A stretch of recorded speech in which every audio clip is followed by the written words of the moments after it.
assalaamu calaykum waraxmatullaahi wabarakaatu. soonqaad wanaagsan daawadayaal. madaxweynaha dalka turkiga rajab tayyib erdogan waxa uu bartamaha kaga jiraa ololihiisii doorashada. 40 daqiiqo ka hor ayay ahayd markii uu xariga ka jaray cusbitaalka ugu weyn gebi ahaanba qaaradda yurub. cusbitaalkan ayaa waxa uu ku yaallaa gobolka kuseeli, waxaana uu noqonayaa cusbitaal laga dhiso ebed magaalo adduunka ku taalla kii ugu weynaa.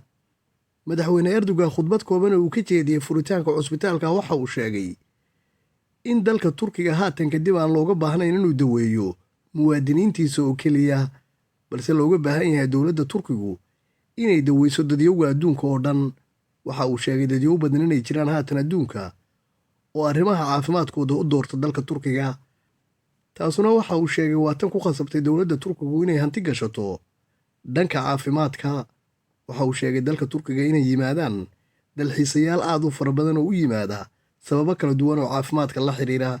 waxaynu ognahay innagu Soomaali haddaynu nahay in dad badan oo innaga inaga mid ay halkaa u tagaan inay xoogaa timaa ka soo beertaan amaba ilkaha ka soo samaystaan.